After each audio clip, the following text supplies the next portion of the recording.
السلام عليكم ورحمة الله وبركاته. يا احلى اخوات في الدنيا، يا رب تكونوا بخير دايما يا رب. يا رب اشوفكم من المقبولين في كلية حربية وكلية الشرطة بإذن الله. الناس ما تعرفنيش، انا طارق البدري، بقدم محتوى تقديم لكليات والمعاهد العسكرية. هكون معاكم اول باول في فترة التقديمات ان شاء الله، من اول ما تسحب الملف سواء كلية حربية او كلية الشرطة او معهد ضباط الصف. باذن الله هكون معاكم في فترة التقديمات. اشترك في القناة وفعل زر الجرس عشان يوصلك كل جديد، وهتابع معاك اول باول. لو عندك اي سؤال او اي استفسار سيبه لي في الكومنت وانا برد على كل الناس. لو احتجت رقمي الشخصي سيبه في الكومنت برضو وانا هديك رقمي، وتواصل معايا في اي وقت عادي مش مشكلة.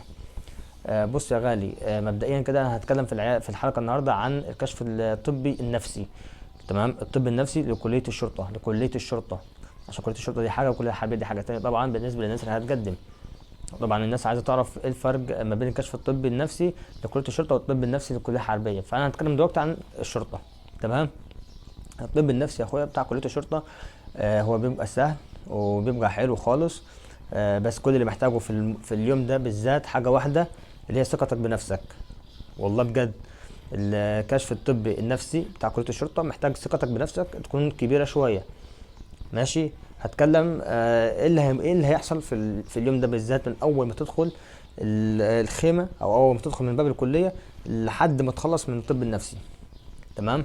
بص يا غالي، الطب النفسي هتقعد على الكراسي بتاعت الخيام. تمام، تحت الخيمة عادي مفيش اي مشكلة، ولحد لما يجي طالب يندم عليكم كده، هيوقفكم مثلا بالحفرة الأبجدية. تمام، هياخد مثلا اول حاجة 20 شخص او 30 شخص على حسب يعني. تمام، فكل اللي عليك تروح بدري عشان تمشي بدري، وده في كل الاختبارات لازم تروح بدري عشان تمشي بدري يعني وكده قبل الليل. تمام، فاول حاجة إيه اللي هيحصل في اليوم ده؟ هتدخل تمام الكشف عادي، هتلاقي نفسك قاعد على جهاز فاضي، جهاز كمبيوتر في اسئله شخصيه وذهنيه. خليك فاكر دي مش اسئله عامه، لا، اسئله شخصيه وذهنيه. بيشوفوا تفكيرك، بيقيسوا نبضك، وبيشوفوا اجاباتك انت هتتكلم عن ايه بالظبط، او اجاباتك دي هتختارها بناء على ايه. تمام. طب الاسئله بتاعت الطب النفسي زي ايه مثلا؟ انا هنزل لكم من فيديو تاني ان شاء الله الاسئله، بس انا هنتكلم دلوقتي عن الاختبار بشكل عام يعني. وهنزل لكم من فيديو تاني الاسئله بتاعت الطب النفسي. ماشي. بيبقى عباره عن ايه يا جماعه الاسئله دي؟ اسئله ذهنيه زي ما قلت لكم، شخصيه. ازاي مثلا؟ يعني بيقول لك هل فكرت في الانتحار؟ هل مثلا بتشك مثلا انك انت في ناس بتتكلم عنك او صحابك بيتكلموا عنك من وراء ظهرك؟ حاجات زي كده، اسئله زي كده. تمام. طب بس الاسئله دي كام سؤال؟ هيكونوا حاجه 75 او 80 سؤال، حاجه زي كده، مش متذكر قوي يعني. تمام. طب كل اللي عليك انك انت تجاوب وتركز في اجابتك، لان الاسئله بتاعت الطب النفسي دي يا جماعه، الاسئله دي بتبقى مكرره بس بصيغ مختلفه. تمام، الاختيارات او الاجابات بتبقى 3 اجابات: نعم، نعم او لا او احيانا. نعم ولا واحيانا. فانت جاوبت نعم، جاوبت نعم ليه؟ جاوبت لا، جاوبت لا ليه؟ جاوبت احيانا ليه؟ وانا في الفيديو ده بنصح كل الناس اللي بتجاوب في الاختبار النفسي الطب النفسي تبعد عن حاجه اسمها احيانا.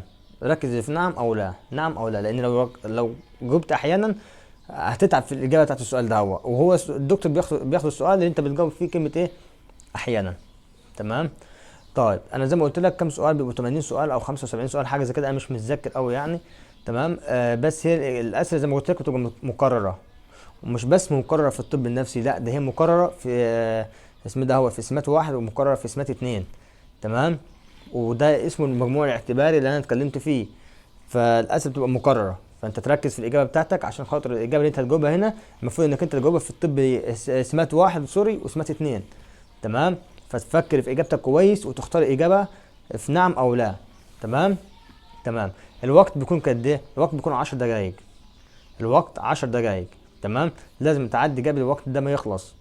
لازم تعدي قبل الوقت ما يخلص، عشان خاطر الوقت لو خلص ممكن سقطت 10 اسئله 5 اسئله، فانت لازم تلحق يعني قبل ما الوقت بتاعك يخلص. تمام، هو الوقت 10 معلش 10 دقائق ربع ساعه، حاجه زي كده، مش متذكر برضو جامد، يا 10 دقائق ربع ساعه. تمام، ايا كان برضو انت في كل الحالات لازم تجاوب قبل الوقت ما يخلص. تمام. خلصت على الكمبيوتر وعملت حفظ للبيانات بتاعتك وخلاص كده، كتبت الرقم القومي واسمك وبدات الاسئله وجاوبت اسئلتك وخلاص خلصت الاسئله. ايه اللي هيحصل؟ الاوضه اللي انت خرجت منها من العياده، من عياده الطب النفسي، هتروح داخل على الدكتور، هيكونوا واقفين مثلا 5 قدامك او 6 اللي خلصوا قبلك مثلا يعني، داخلين بالدور على 3 دكاتره طب نفسي اخصائي. التلات دكاتره دول بيبقوا واقفين، سواء اتنين دكاتره بنات وسواء دكتور راجل يعني وكده، هيكونوا موجودين. هتروح داخل، هيجيب لك البيانات بتاعتك اللي انت جاوبتها، هيجيب لك الاجابات بتاعتك، هيكون موجود اسمك من فوق وكل حاجه بتاعتك، وهتكون انت بقى ايه، مجاوب الاجابات بتاعتك. عنده السؤال والاجابه اللي انت جاوبتها، ركز. فانت عشان تعرف انت بتجاوب هنا، هيجي هو يسالك، ياخد السؤال بتاعك انت جاوبته ويروح سالك فيه. مثلا انت جاوبت زي ما قال انا سؤال، مثلا قال لي هل تظن ان اصحابك يتكلموا عنك من وراء ظهرك؟ قلت له احيانا. تمام، فهو واخد السؤال ده فبيقول انت جاوبت ليه احيانا. العبره مش في اجابتك، العبره في ثقتك بنفسك. العبره في ثقتك بنفسك، وتكون قاعد ما يعني الحركه بتاعت ايدك دي لما تيجي تتكلم، اي حد فينا بيتكلم ايده بتتحرك، لا لازم تبقى ثابت كده قاعد. تمام. بيسالك السؤال ليه يا ترى جاوبت احيانا؟ لان يا فندم كذا، يا فندم كذا كذا كذا كذا كذا كذا كذا. تمام. بس امشي. تمام. وانت ما تعرفش بقى عمل لائق غير لائق، ما تعرفش هو اللي كتبه ايه. تمام. بس اقنعه، اهم حاجه تقنعه باجابتك، تقنعه بالاجابه بتاعتك انت، واخد بالك؟ ما تجاوبش اجابه بتفتي كده، لا اقنعه بالاجابه. عشان كده بقول لك ركز في السؤال وركز في الاجابه بتاعتك اللي انت هتجاوبها، عشان خاطر تديله اجابه صح. تمام. تقنعه بالكلام بتاعك وتبين له فعلا انك انت بتجاوب بناء عن تفكيرك انت فعلا، مش بتجاوب كده نعم وخلاص او لا وخلاص او احيانا وخلاص. فاهمني؟ بس هو ده يا جماعه اختبار النفسي كليه الشرطه.